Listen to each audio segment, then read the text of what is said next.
नमस्कार, news one India देख रहे हैं आप। आपके साथ मैं हूं मीनाक्षी रजत। बुलेटिन की शुरुआत करेंगे इस वक्त की बड़ी खबर के साथ। बड़ी खबर प्रतापगढ़ से, जहां बीजेपी और जनसत्ता दल के नेताओं में तीखी झड़प हुई है। बीजेपी नेता फौजी और जनसत्ता दल के नेता बबलू सिंह भिड़े हैं। एमएलसी चुनाव के दौरान आपस में भिड़े दोनों नेता। पुलिस द्वारा पहचान पत्र चेक करने के दौरान ये विवाद हुआ है। जनसत्ता दल के नेता बबलू सिंह ने आपत्ति जताई थी। विवाद के बाद भारी पुलिस बल को मौके पर तैनात कर दिया गया है। 27 सीटों पर एमएलसी के चुनाव हो रहे हैं। प्रतापगढ़ में भी चुनाव हो रहे हैं। कांटे की टक्कर देखने को मिल रही है भारतीय जनता पार्टी और जनसत्ता दल के उम्मीदवार के बीच में।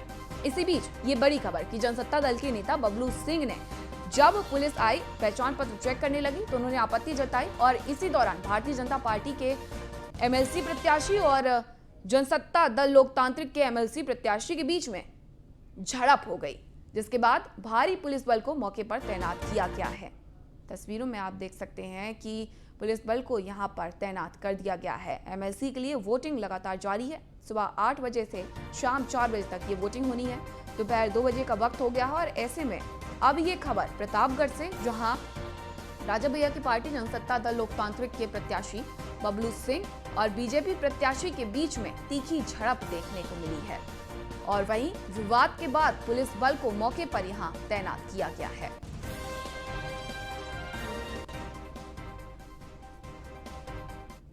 प्रतापगढ़ से एक और बड़ी खबर, जहां कांग्रेस विधानमंडल दल की नेता आराधना मिश्रा ने वोट डाल दिया है। प्रतापगढ़ के संग्रामगढ़ में मताधिकार का इस्तेमाल उन्होंने किया है। रामपुर खास विधानसभा क्षेत्र की विधायक है आराधना मिश्रा।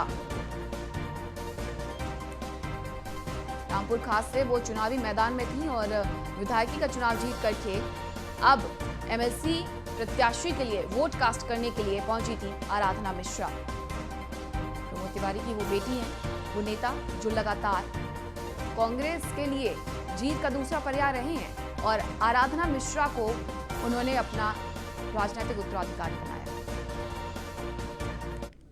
उच्च सदन के सदस्य का निर्वाचन होना है, जो बहुत ही महत्वपूर्ण अंग है हमारे संवैधानिक ढांचे का। और क्योंकि बहुत से महत्वपूर्ण बिल और निर्णय जो सरकार के होते हैं वो विधानसभा के बाद विधान परिषद जाते हैं, तो ये एक महत्वपूर्ण चुनाव है। और मुझे मैं ये मानती हूँ, क्योंकि ये चुने हुए निर्वाचित प्रतिनिधियों का चुनाव है, तो बहुत ही गंभीर है और ज़रूरी है कि हर किसी को मतदान में आगे आकर के अपना सहयोग करना चाहिए, अपना मतदान देना चाहिए और एक स्वस्थ संवैधानिक प्रक्रिया का भाग बनना चाहिए। खबर शाहजहांपुर से, जहां कैबिनेट मंत्री सुरेश कुमार खन्ना ने वोट किया है। बीजेपी की जीत का उन्होंने दावा भी किया है। सपा प्रत्याशी अमित यादव और बीजेपी के सुधीर गुप्ता में मुकाबला है। तो शाहजहां में कैबिनेट मंत्री सुरेश कुमार खन्ना ने वोट किया है।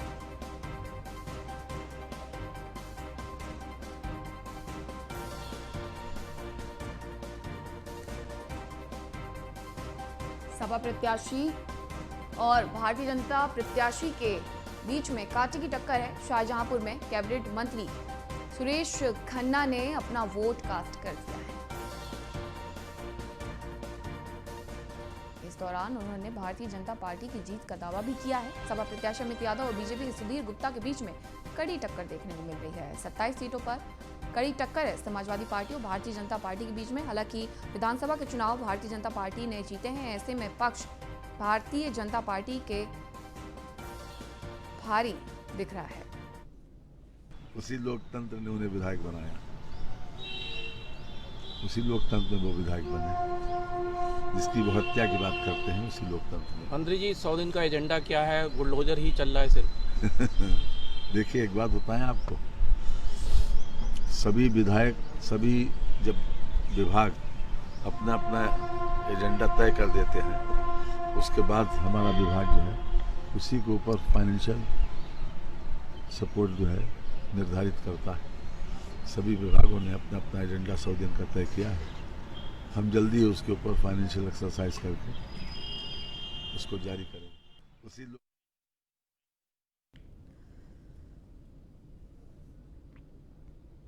खबर रामपुर से है, जहां मंत्री बलदेव सिंह औलख ने मतदान किया है। मतदान के बाद बोले मंत्री बलदेव सिंह औलख, एमएलसी चुनाव में बीजेपी की एकतरफा जीत होगी। योगी जी के नेतृत्व को लोग पसंद कर रहे हैं। तो बलदेव सिंह औलख ने कहा है कि भारतीय जनता पार्टी की एकतरफा जीत होने वाली है और प्रदेश की जनता मुख्यमंत्री योगी आदित्यनाथ के कामकाज को पसंद करती है। एमएलसी चुनाव में बीजेपी की एक तरफा जीत की बात कही है बलदेव सिंह औलख ने।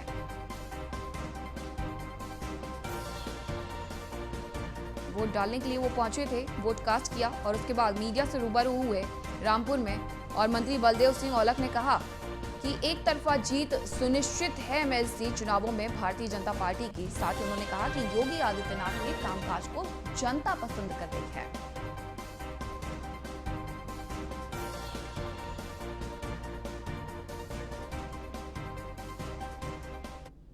आज विधान परिषद का चुनाव है और हमारे भारतीय जनता पार्टी के प्रत्याशी कुंवर महाराज सिंह जी हैं और बहुत ही अच्छे, प्रभावशाली और बहुत ही विकास के नाम से जाने जाने वाले हैं। पहले भी उन्होंने बहुत सारे पार्टी में काम किया है। तो मैं यही कहूँगा कि सारे ज़िले रामपुर में एक तरफा उनको जितने भी बीडीसी के लोग हैं, हमारे प्रधान लोग हैं, जिला पंचायत के मेंबर्स हैं और नगर पालिका टाउन एरिया के मेंबर्स हैं, सभी एक मत होकर कुंवर महाराज जी को वोट दे रहे हैं। देखिए, समाजवादी कहीं नहीं है।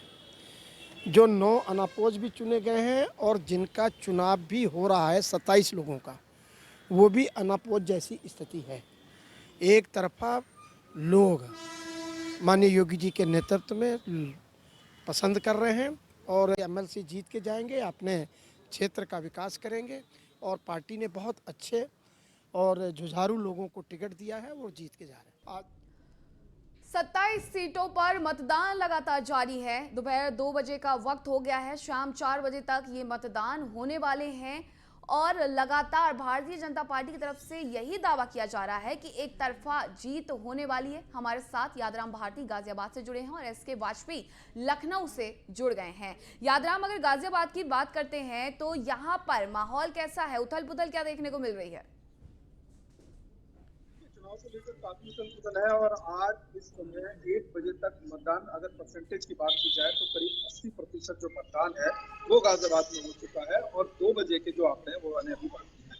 प्रत्याशियों की अगर बात करें तो मेरठ गाजियाबाद की सीट पर कुल 6 प्रत्याशी खड़े हैं, जिसमें कि बीजेपी से धर्मेंद्र भारद्वाज हैं और साथ ही जो गठबंधन के प्रत्याशी हैं वो सुनील कुमार रोहता हैं। उनके बीच कड़ा मुकाबला है और इन्हीं सबको लेकर कुल 6 प्रत्याशी हैं, लेकिन जो माना जा रहा है इन दोनों के बीच में ही फाइट है। लेकिन ज्यादा जो पलड़ा अभी तक भारी दिखाई दे रहा है वो बीजेपी की तरफ दिखाई दे रहा है। बाकी जो भी नतीजे होंगे वो 12 तारीख को पता चलेंगे। लेकिन 12 तारीख को नतीजे आएंगे यादराम, लेकिन उसके पहले हर पार्टी ने अपनी जीत का दावा कर दिया है। आरोप प्रत्यारोप का दौर भी यहाँ पर शुरू हो गया है। समाजवादी पार्टी के महासचिव हैं, उन्होंने सीधे तौर पर कह दिया कि अगर फेयर इलेक्शन होते हैं तो हम ही जीतेंगे। एसके का रुख कर लेते हैं। एसके 2 बज गए हैं, 2 और घंटे, कितना प्रतिशत वोट?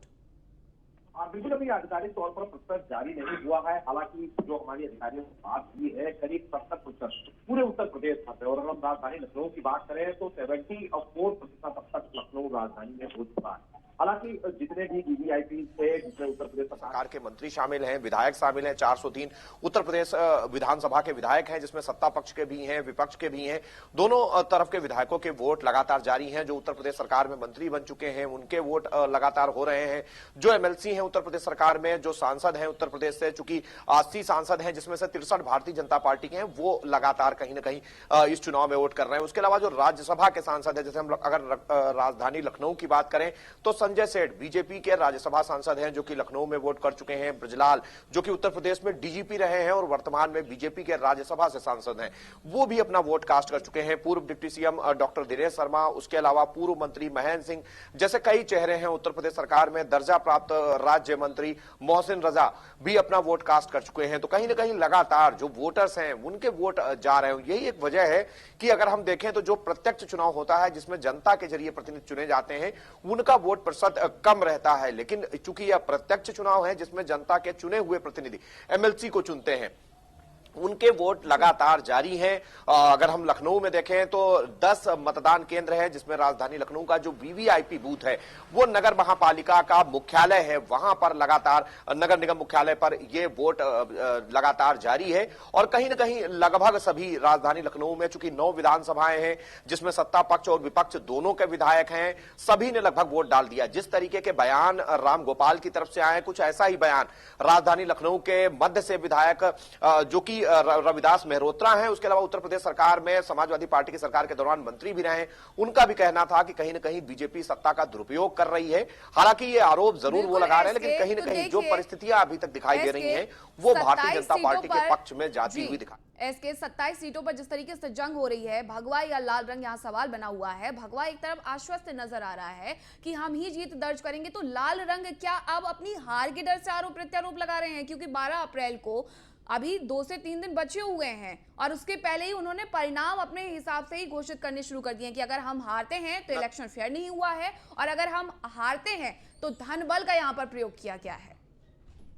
में भी खड़ी होगी। हालांकि अगर हम देश की राष्ट्रीय पार्टी की बात करें कांग्रेस, तो जुलाई में उसका एक भी सदस्य विधान परिषद में नहीं होगा, क्योंकि अभी तक सिर्फ एक सदस्य है। वहीं अगर हम बीएसपी की बात करें, उत्तर प्रदेश में पूर्ण बहुमत की सरकार चला चुकी है मायावती।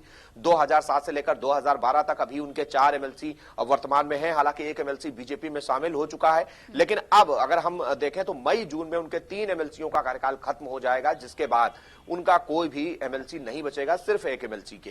तो कहीं ना कहीं ये चीजें जरूर दिखा रही हैं कि बीजेपी मजबूती के साथ विधान परिषद में आने जा रही है। हालांकि समाजवादी पार्टी की अगर हम बात करें तो अभी तक बहुमत में थी, लेकिन वो बहुमत अब 12 तारीख के बाद नहीं होगा, क्योंकि लगातार बीजेपी कहीं ना कहीं बेहतर परफॉर्मेंस कर रही है। और सबसे बड़ी बात यह है कि बीजेपी के लिए कहीं ना कहीं ये चीजें केवल अभी से नहीं हुई हैं।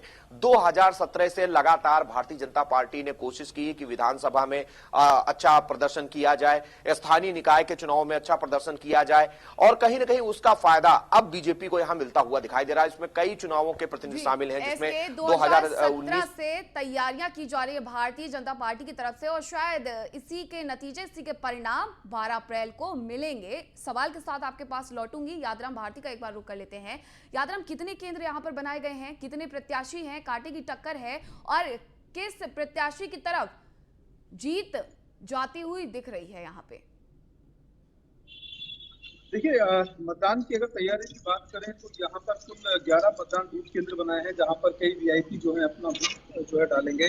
अभी केंद्रीय मंत्री जो हैं और सांसद भी हैं, बीके सिंह, राज्यसभा सांसद अनिल अग्रवाल, सपा के जो राष्ट्रीय प्रवक्ता हैं अनिल चौधरी, वो तमाम जो लोग हैं, जितने भी इलेक्टेड बॉडी के लोग हैं, वो सभी यहाँ पर आकर मतदान कर रहे हैं। और 1 बजे की अगर बात करें तो मतदान प्रतिशत करीब 80% पहुंच चुका है, जिसमें कि अभी जो आंकड़ा है वो आना बाकी है। कुल 6 प्रत्याशी इस पूरी चुनावी जो रण है उसमें उतरे हुए हैं, जिनमें बीजेपी से धर्मेंद्र भारद्वाज और गठबंधन के जो प्रत्याशी हैं वो सुनील कुमार होता है, जिनके बीच मुकाबला चल रहा है। मैं बता दूं मीनाक्षी की दावा सभी लोग कर रहे हैं जीत का, चाहे वो बीजेपी वाले हों, चाहे वो दूसरे दल के लोग हों, तमाम दावे किए जा रहे हैं, लेकिन इन दावों में कितनी हकीकत है, बिल्कुल सच्चाई है, वो दावे हर पार्टी करती है, और जब 12 अप्रैल को परिणाम उनके अकॉर्डिंग नहीं आएंगे तो ऐसे में आरोप प्रत्यारोप का दौर भी देखने को मिलेगा। मनु हमारे साथ प्रतापगढ़ से जुड़ गए हैं। प्रतापगढ़ में तीखी झड़प देखने को मिली है, जहां राजा भैया की पार्टी के जो प्रत्याशी हैं,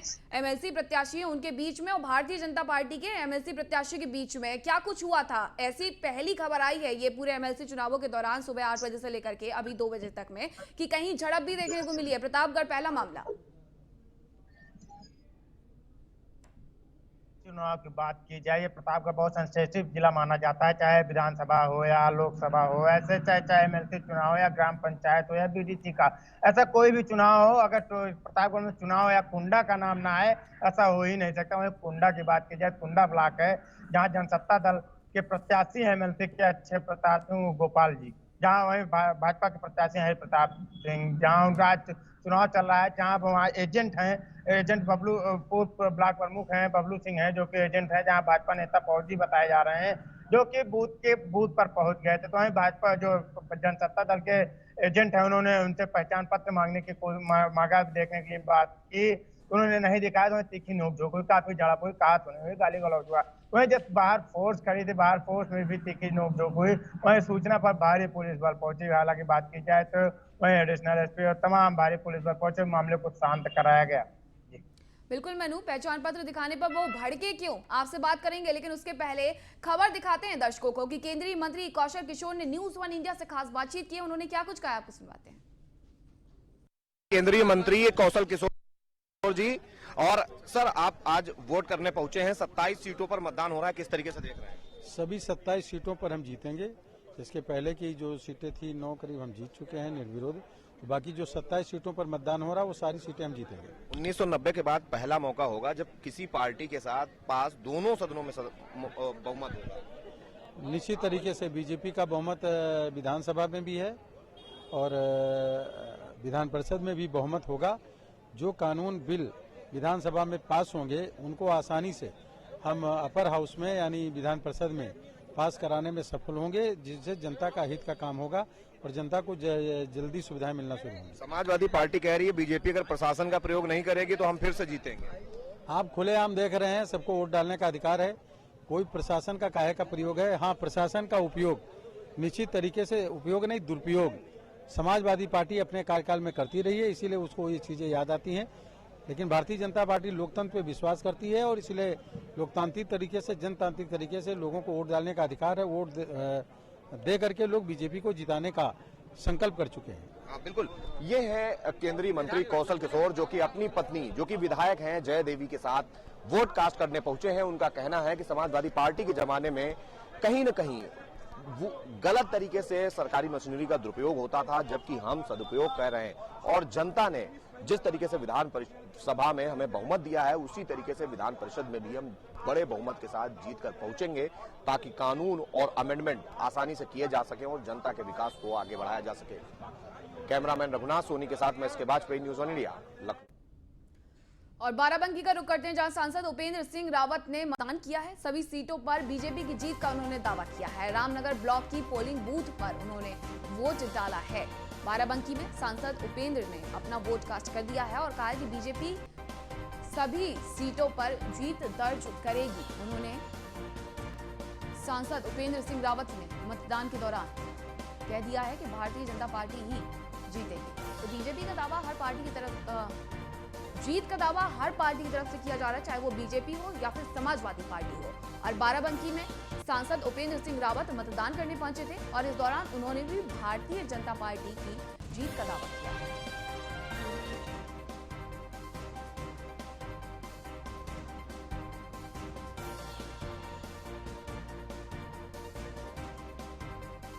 देखिए, उम्मीद को आपको ये बता दें कि 2854 वोटें हैं, जिसमें से 2400 से और 2500 के बीच में हमारे प्रत्याशी को वोट मिलेगा।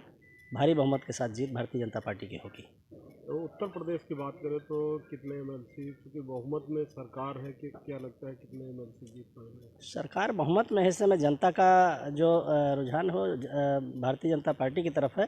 जनता ने फिर से एक बहुमत दिया है और ये जो जनप्रतिनिधि जो वोटर हैं, इसके एमएलसी के प्रधान हैं, बीडीसी हैं, जिला पंचायत सदस्य हैं, ये भी जनता के ही बीच के तो हैं। तो इन सब का रुझान भारतीय जनता पार्टी की तरफ है, इसलिए सारी की सारी सीटें एमएलसी की भारतीय जनता पार्टी जीत। यूपी में एमएलसी चुनाव के लिए मतदान जारी है। प्रयागराज में डिप्टी सीएम केशव मौर्य ने मतदान किया है। कैबिनेट मंत्री नंद गोपाल नंदी ने भी मतदान किया है। तो जितने भी वीआईपी चेहरे हैं वो लगातार मतदान कर रहे हैं, मतदान स्थल पर पहुंच रहे हैं। दोपहर 2 बजे से ज्यादा का वक्त हो गया है, ऐसे में ज्यादातर वीआईपी चेहरों ने वोट कास्ट कर दिया है। प्रयागराज में डिप्टी सीएम केशव प्रसाद मौर्य ने वोट कास्ट किया है, तो कैबिनेट मंत्री नंद गोपाल नंदी ने भी मतदान कर दिया है। और मैं पूरे विश्वास के साथ यह कह सकता हूं कि उत्तर प्रदेश में आज जिन 27 विधान परिषद सीटों के लिए चुनाव हो रहे हैं, उसमें हम लोग वैसे भी नंबर 1 में थे, नंबर 1 में हैं और नंबर 1 में रहेंगे। लगभग सभी सीटों पर हमारी जीत होगी और मैं पूरे विश्वास के साथ। तो देखिए जीत का दावा यहाँ पर किया गया है और ये तस्वीर भी देखिए जब एमएलसी चुनाव के लिए वोट करने पहुंचे डिप्टी सीएम केशव प्रसाद मौर्य पहुंचे और उन्होंने वोट कास्ट कर दिया है और इस दौरान मीडिया से रूबरू हुए और कहा कि जीत तो हम ही दर्ज करने वाले हैं। 36 सीटें हैं जिनमें 9 पर पहले ही निर्विरोध चुन लिए गए हैं प्रत्याशी। भारतीय जनता पार्टी की जीत हुई है। 9 सीटों पर इन पर निर्विरोध प्रत्याशी चुने गए हैं। 27 सीटों पर जो जंग है उसको लेकर भी लगातार भारतीय जनता पार्टी की तरफ से ये कहा जा रहा है कि जीत हम ही दर्ज करेंगे। और हमारे तमाम सहयोगी हमारे साथ लगातार जुड़े हुए हैं। मनु का फिर से एक बार रुख कर लेते हैं। मनु, आखिरकार क्या हुआ था कि सिर्फ पहचान पत्र दिखाने के लिए जब कहा गया तो जनसत्ता दल लोकतांत्रिक के प्रत्याशी इतने भड़क गए कि वहां पर नोकझोंक की स्थिति बन गई?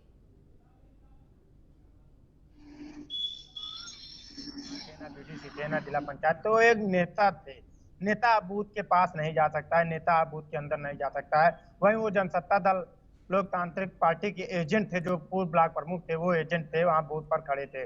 उन्होंने साफ तौर पे नहीं पहचाना, उसके बाद उनसे पहचान पत्र मांगा, वह उन्होंने पहचान पत्र न दिखाने की बात की और तीखी नोकझोंक होने लगी। हालांकि भारी पुलिस बल मौजूद थी, लेकिन कहीं न कहीं बात की जाए तो वहां पे पुलिस प्रशासन की लापरवाही सामने आई कि कैसे वह नेता थे जो अंदर घुस गए, न बीडीसी, न ग्राम पंचायत, न जिला पंचायत, न विधायक। अगर गेट के अंदर घुसे तो उनको साफ तौर पर था कि उनको अपना पहचान पत्र दिखा देना था। वहीं जनसत्ता दल के लोकतांत्रिक के जो एजेंट थे, पूर्व ब्लॉक प्रमुख हैं, उन्होंने तीखी जो नोकझोंक हुई, उसके बाद जब भारी पुलिस बल मौजूद मौके पर पहुंची तो मामले को शांत कराई। तो मनु, चुनाव का जो रिजल्ट है वो भले ही 12 अप्रैल को आने वाला है, लेकिन धाक यहाँ पर नेता पहले से जमाने लगे हैं कि अगर कोई पहचान नहीं पाता है, पहचान पत्र मांगता है तो नोकझोंक पर उतर आते हैं। एसके 27 सीटों पर जंग लगातार जारी है। भगवा या लाल रंग? भगवा जहां ये कह रहा है कि जीत तो हम ही दर्ज करेंगे, तो लाल रंग को क्या अपनी परास्त का डर सताने लगा है कि उन्होंने सीधे तौर पर अब आरोप प्रत्यारोप का दौर शुरू कर दिया, जबकि परिणाम 12 तारीख को आने वाले हैं?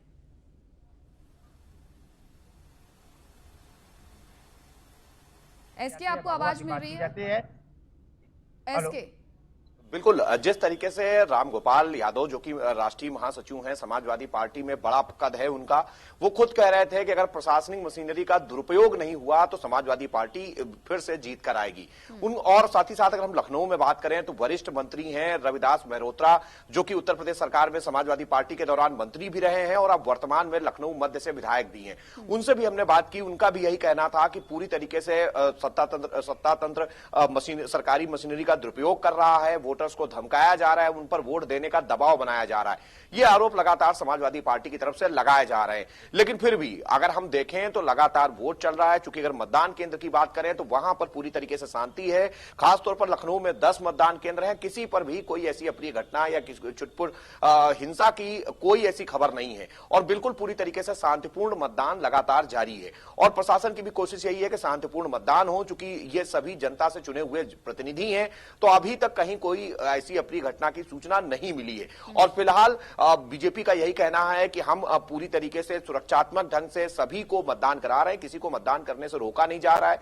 जिसका जहां मन है वो वहां पर वोट कर रहा है। और निश्चित है कि बीजेपी जिस तरीके से काम कर रही है वो कहीं ना कहीं एक बड़ी वजह है जिससे कि बीजेपी लगातार चाहे विधानसभा हो या विधान परिषद उसमें जीत कर आ रही है। और निश्चित तौर पर अगर हम देखें तो चाहे वो लखनऊ की सरोजिनी नगर सीट से विधायक राजेश्वर सिंह हो, उनसे भी हमने बात की, उनका भी यही कहना था कि पीएम मोदी भारत में और सीएम योगी उत्तर प्रदेश में जिस तरीके से काम कर रहे हैं वो लोगों ने सराहा है। यही एक वजह है कि हम विधानसभा में बड़े बहुमत से जीत कर आए हैं। और जिस तरीके से जो चुने हुए जनप्रतिनिधि हैं वो देख रहे हैं कि किस तरीके से काम हो रहा है, कैसे जनता को चीजों का फायदा उत्तर प्रदेश सरकार दे रही है, ज्यादा से ज्यादा योजनाओं के लाभ लोगों को पहुंचाने का कोशिश लगातार हो रही है। तो वो एक बड़ी वजह है जिससे कि उत्तर प्रदेश समेत देश में लगातार भारतीय जनता पार्टी को कहीं ना कहीं समर्थन मिल रहा है। और हम लगातार जिस तरीके से जीत हासिल कर रहे हैं तो विधान परिषद में भी कुछ हमारी जीत ऐसी ही होगी। और लगातार भारतीय जनता पार्टी एक के बाद एक इतिहास रचते जा रही है। उत्तर प्रदेश हो या उत्तराखंड हो, उत्तराखंड में भी उन्होंने इतिहास रचा है और भ्रम को तोड़ा है और ऐसी स्थिति उत्तर प्रदेश में भी बनी। अब उत्तर प्रदेश में 1990 के बाद ऐसा हो सकता है कि जहां विधानसभा और विधान परिषद दोनों में ही एक ही पार्टी का बहुमत हो। मनु, राजा भैया का गढ़ माना जाता है प्रतापगढ़, तो ऐसे में सियासी समीकरण पर चर्चा करना बनता है कि आखिरकार इस बार वहां पर कौन जीत दर्ज करने वाला है, भारतीय जनता पार्टी के प्रत्याशी या फिर जनसत्ता दल लोकतांत्रिक? बनी है तो भारतीय जनता पार्टी के जो प्रत्याशी हैं हरि प्रताप सिंह हैं, जो कि वहाँ जनसत्ता दल लोकतांत्रिक पार्टी के एमएलसी प्रत्याशी हैं अक्षय प्रताप सिंह और गोपाल भैया, जो कि गोपाल जी जो हैं, अक्षय प्रताप सिंह जो है वो 3 बार एमएलसी ले चुके हैं। वो फिर इस बार राजा भैया के काफी करीबी और रिश्तेदार बताए जाते हैं। वो अपनी पार्टी बनाए हैं और पार्टी के प्रत्याशी उतारा। बात की जाए तो कहीं ना कहीं जो कांटे की टक्कर मानी जा रही है वो भाजपा और जनसत्ता दल से मानी जा रही है। जो चर्चा का विषय बना हुआ जनसत्ता दल का बना हुआ है। बिल्कुल 12 अप्रैल को पता चल जाएगा कि आखिरकार कौन आता है। बलरामपुर से सौरभ भी हमारे साथ जुड़ गए हैं। बलरामपुर में किस तरीके के सियासी समीकरण देखने को मिल रहे हैं सौरभ? 9 ब्लॉक है जहाँ पर मतदान जारी है। 13 मतदाता है जो अपने मताधिकार का प्रयोग करेंगे। अगर हम सुरक्षा की बात करें तो बलरामपुर के डीएम और बलरामपुर के एसपी हर मतदान केंद्र पर पहुंचकर सुरक्षा का जायजा ले रहे हैं। अगर हम भारतीय जनता पार्टी की बात करें तो उनका कहना है कि हम अपने काम के नाम पर वोट मांग रहे हैं और हम ये भी चुनाव जीत रहे हैं। वहीं पर कांटे की टक्कर भी दिखाई दे रही है, क्योंकि समाजवादी पार्टी से डॉक्टर भानु त्रिपाठी को टिकट दिया गया है और इधर ब्राह्मण बाहुल क्षेत्र होने के नाते कहीं ना कहीं भानु त्रिपाठी अच्छे वोट पाए। बिल्कुल, तो कड़ी टक्कर यहाँ पर भी देखने को मिल रही है बलरामपुर में। एसके, मनु और सौरभ, आप तीनों का बहुत बहुत शुक्रिया। खबर बताते हैं, हरियाणा के कुरुक्षेत्र में गुरु रविदास विश्व महापीठ के 5वें राष्ट्रीय अधिवेशन का आयोजन किया गया है। कार्यक्रम की शुरुआत हिमाचल प्रदेश और हरियाणा के राज्यपाल ने दीप जलाकर की है। विश्व महापीठ के सुरेश राठौर और सभी सदस्यों ने राज्यपाल समेत कई जगहों से आए प्रतिनिधियों ने हिस्सा लिया। बता दें कि अधिवेशन 2 दिन तक चलेगा। इसमें भारत के कई राज्यों समेत इंग्लैंड, नेपाल और मॉरिशस के प्रतिनिधि भी पहुंचे हैं। इस अधिवेशन की अध्यक्षता अंतर्राष्ट्रीय अध्यक्ष व राज्यसभा सांसद दुष्यंत गौतम समेत पूर्व विधायक हरिद्वार रविदास आचार्य सुरेश राठौर द्वारा की जाएगी।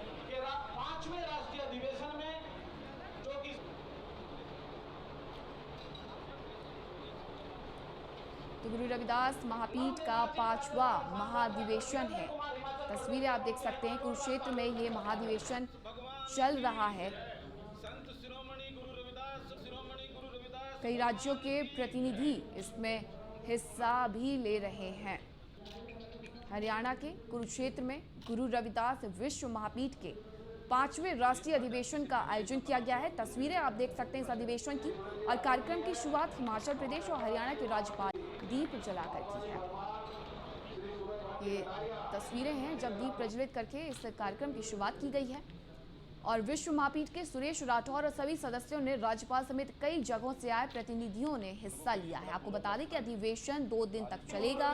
भारत के कई राज्यों समेत इंग्लैंड, नेपाल और मॉरिशस के प्रतिनिधि भी इसमें शामिल होने के लिए पहुंचे हैं। इस अधिवेशन की अध्यक्षता अंतर्राष्ट्रीय अध्यक्ष व राज्यसभा सांसद दुष्यंत गौतम समेत पूर्व विधायक हरिद्वार रविदास आचार्य सुरेश राठौर द्वारा की जा रही है।